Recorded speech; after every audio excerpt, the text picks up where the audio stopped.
In the monochrome sprawl of the city, where neon lights flickered like the last gasps of dying stars, Alex wandered. A young artist, his heart ached for a muse, for something beyond the mundane grays and soulless structures that hemmed him in. His creations, once vibrant and alive, now felt as lifeless as the city he called home.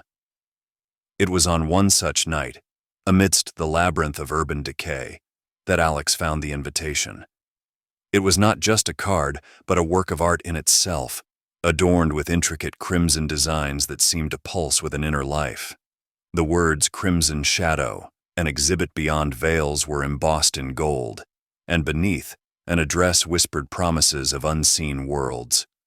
Guided by an inexplicable longing, Alex arrived at the location, an abandoned warehouse, its walls echoing with the whispers of forgotten times. Inside, the exhibit unfurled like a dark dream. The art was unlike anything Alex had ever seen. Haunting sculptures that seemed to breathe, paintings that danced between dimensions, and installations that sang of both ecstasy and agony. As Alex delved deeper, the nature of the gathering revealed itself. The patrons were not mere enthusiasts of art, but creatures of an ancient and predatory lineage, vampires. Their presence was both terrifying and mesmerizing, a fusion of elegance and monstrosity. Among them was Lysandra, a vision of otherworldly beauty and grace. She moved through the exhibit as both its queen and its high priestess, her eyes holding the depths of centuries. When her gaze met Alex's, a current passed between them, an unspoken understanding of shared hungers. Lysandra spoke of art as the vampire's sacred pursuit, their way of touching eternity. In their endless lives, they sought to capture moments of pure emotion and beauty, to freeze them in time as their own lives were frozen. She offered Alex a glimpse into this eternal world, a chance to transcend the human condition and become a true artist of the everlasting night. Under Lysandra's guidance, Alex experienced the transformation.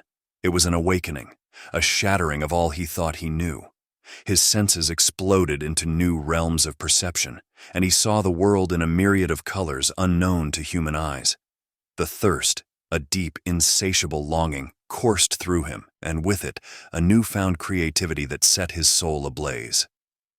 But with this rebirth came the stark revelation of the vampire's true nature.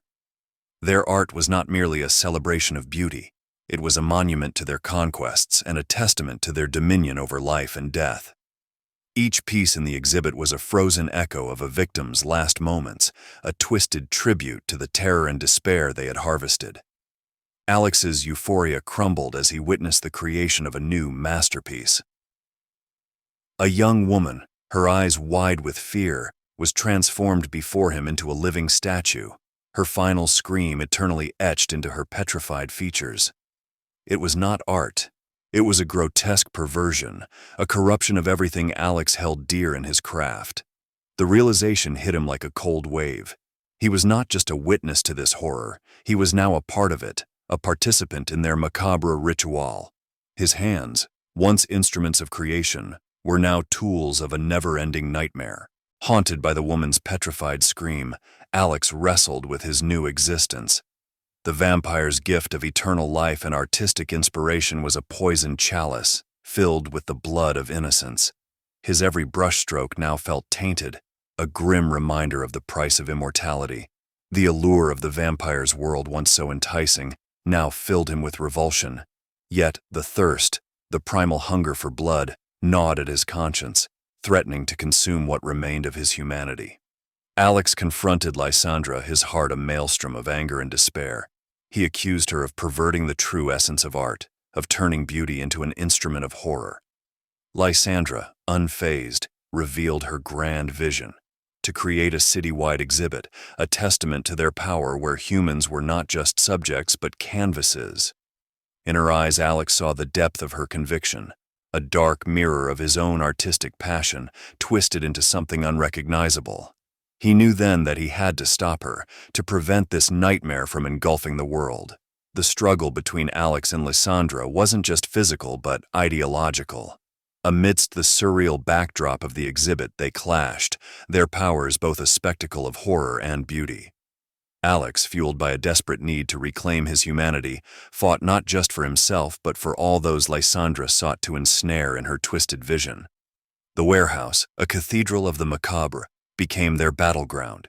Each piece of art, a testament to the vampire's eternal torment, bore silent witness to their duel. In a final, desperate act, Alex set the warehouse ablaze.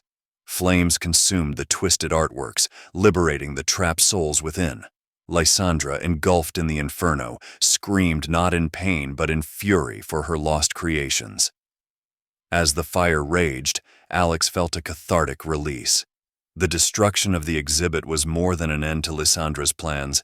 It was an act of liberation, a severing of the chains that bound him to this cursed existence. With the dawn approaching, Alex fled into the night, the warehouse a pyre behind him.